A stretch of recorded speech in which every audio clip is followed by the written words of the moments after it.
The year is 1764. A time when the world was vastly different from what we know today. The air was filled with the scent of fresh earth, and the sounds of nature were uninterrupted by the hum of modern machinery. Imagine the rolling hills and thick forests of Gévaudan, a place in south-central France. The landscape is serene, with lush greenery stretching as far as the eye can see, and the gentle rustling of leaves in the breeze. It's a peaceful time. Farmers are working in their fields, and villagers are going about their day. Children play in the meadows, and the community thrives on the simplicity of rural life. But this peace is about to be broken. Dark clouds gather on the horizon, casting an ominous shadow over the countryside. Whispers of fear begin to spread among the villagers. Something scary is coming to Gévaudan, a terror that will be remembered forever. The once tranquil nights are now filled with an eerie silence, broken only by the occasional rustle in the underbrush. Its name? The Beast of Gevaudan, a name that would soon be etched into the annals of history, synonymous with fear and death. This is not a fairy tale. The beast was real, a creature no one knew, and it was very hungry. It lurked in the shadows, waiting for the perfect moment to strike. Over the next 3 years it would kill over 100 people, mostly women and children. The attacks were sudden and brutal, leaving the community in a state of constant fear. The people of Gévaudan were scared, afraid of what each day would bring. The attacks were brutal. Families huddled together at night, praying they would be spared from the beast's wrath. Victims were often eaten, their throats ripped out. The sheer savagery of the attacks left the villagers in shock and disbelief. People who saw the beast said it was unlike anything they'd ever seen, bigger than any wolf, reddish-brown, and it smelled bad. Its eyes glowed with a malevolent intelligence, and its presence was enough to send shivers down the spine of even the bravest hunter. The beast was smart too, able to escape even the best hunters. It seemed to possess an uncanny ability to anticipate their moves, always staying one step ahead. The hunters grew increasingly frustrated, their efforts thwarted at every turn. Desperation began to set in. The villagers held meetings, trying to devise new strategies to capture or kill the beast. They knew that their very survival depended on it. Traps were set and baits were laid out, but the beast was cunning. It avoided the traps with ease, leaving the villagers in a state of despair. Finally, after years of terror, a group of determined hunters and villagers managed to corner the beast. In a final, desperate confrontation, they fought with all their might, determined to end the nightmare once and for all. The beast was eventually defeated, but the scars it left on Gévaudan would never fully heal. The story of the Beast of Gevaudan remains a chilling reminder of the unknown terrors that can lurk in the shadows. It started in the summer of 1764, a time when the sun bathed the countryside in a golden glow, and the villagers of Les Hubach went about their daily lives unaware of the terror that was about to descend upon them. A young woman, Jeanne Boulet, was watching her sheep near the village of Les Hubach when she was attacked. She was just 14 years old, full of life and dreams, tending to her flock as she had done countless times before. But this day was different. Her body was found badly hurt, showing the beast's marks. The villagers were horrified by the brutality of the attack. The wounds were unlike anything they had seen before. Deep gashes that spoke of a creature with immense strength and ferocity. Fear spread through the area. Whispers of a monstrous creature began to circulate, and the once peaceful village was gripped by a growing sense of dread. Parents held their children close, and farmers began to fear for their livestock. This was no ordinary animal. The villagers spoke of a beast with an insatiable hunger, a creature that seemed to strike without warning and vanish into the shadows. It was as if the very land had given birth to a nightmare. News of the attack spread quickly. Word traveled from village to village, carried by frightened travelers and town criers. The Beast of Gevaudan, as it came to be known, became the subject of hushed conversations and fearful glances. Panic started as more people were killed by the beast. The attacks were relentless, and each new victim added to the growing terror. The villagers felt helpless, unable to protect themselves from an enemy they could not see. Farmers were afraid to let their animals graze, and parents kept their children close. The fields once filled with the sounds of life now lay silent and empty. The beast had cast a long shadow over Gévaudan, and its presence was felt in every corner of the region. Gévaudan was under attack, held hostage by an unseen terror. The map of the region began to fill with markers of each attack, a grim reminder of the beast's reach. The villagers prayed for deliverance, but the attacks continued unabated. The descriptions of the beast were different, which made it even scarier. Some said it had the body of a wolf, others described it as a monstrous hybrid of various animals. The uncertainty only added to the fear as no one knew exactly what they were up against. Some said it was like a wolf, but much bigger, with strong jaws and sharp claws.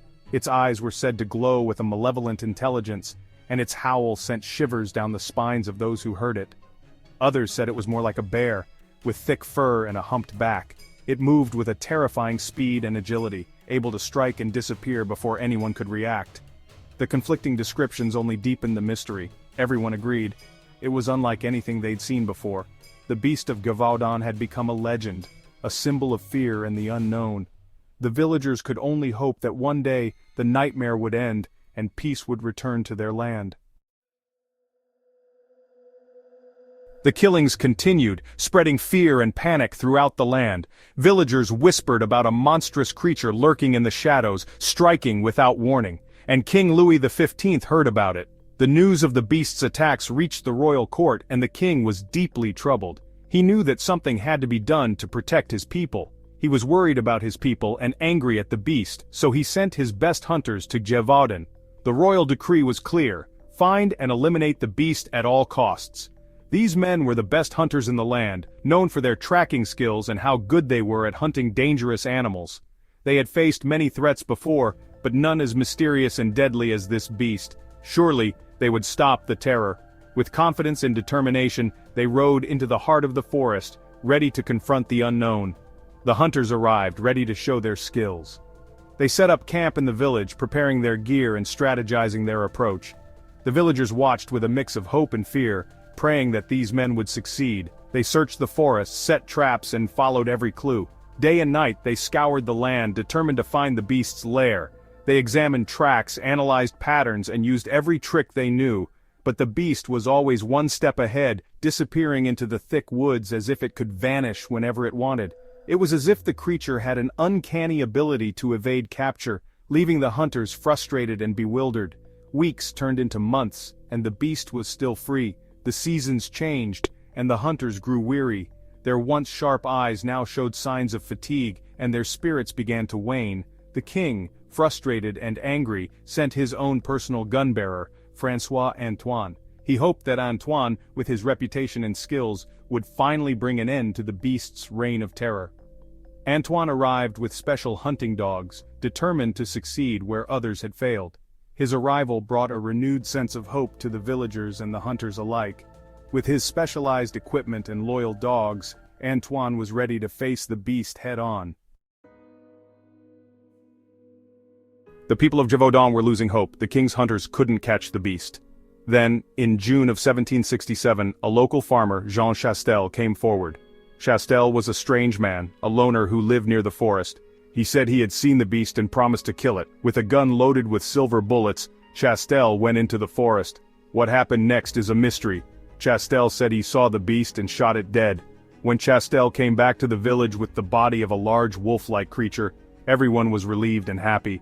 Was this the end of their nightmare? Had Jean Chastel, the loner farmer, done what the king's men couldn't? Unraveling the beast's identity. With the beast dead, the attack stopped. People started to feel safe again, going outside without fear. But the question remained, what exactly was the Beast of Gevaudan? The creature Chastel killed was very big for a wolf. But was it the monster everyone feared? Some experts said it was just a big wolf, maybe made desperate and aggressive because it couldn't find food. Others, however, remembered what people had said, describing a creature unlike any wolf. They said the beast must have been something else, something more unusual and dangerous.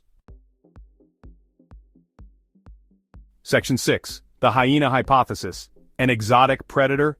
One theory was that the beast was a hyena. Hyenas aren't from France, but sometimes exotic animals were brought from faraway lands as gifts. Could a hyena have escaped and gone wild in the French countryside? Hyenas have strong jaws and are known to scavenge, and they look a bit like some descriptions of the beast, with their sloping backs and shaggy fur. However, there are problems with this theory. Hyenas mostly scavenge. They don't usually hunt big prey like humans, and while they are strong, they aren't as big or as quick as some people said the beast was. Section 7. The shadow of doubt. Could it be a man? As time went on and the legend of the beast grew, some people wondered if it could have been a human. Could a person driven by madness or a thirst for blood have been behind the killings? This theory is the most disturbing, but it makes some sense. Some people said the beast seemed almost human, and the brutal attacks were very savage. Was it possible that a serial killer, using the fear of the beast as cover, was responsible for some or even all of the killings? It's a scary thought, but it's possible. Section 8, Gévaudan remembers. The beast's enduring legacy. We still don't know what the Beast of Gevaudan really was. Was it a wolf, a hyena, a strange mix of animals, or something even worse? The answer is lost to history and legend. But even though we don't know what it was, the beast's legend is still important in Gévaudan. The story of the beast is told and retold. The beast's time of terror might be over, but people still remember it. A scary reminder of the darkness that can hide anywhere. Section 9. The Mystery Endures. A Tale for the Ages. The story of the Beast of Gevaudan is still fascinating and scary today. It's a story about our fear of the unknown, of the darkness that can hide just outside of town. Even with all our science, we may never know for sure what scared the French countryside so long ago. And maybe that's why the story is so interesting. The mystery continues, fueled by our imaginations and the power of a good scare. So if you're ever in the French countryside, remember the tale of the Beast of Gevaudan. Listen to the wind in the trees and watch the shadows. You never know what's hiding in the dark.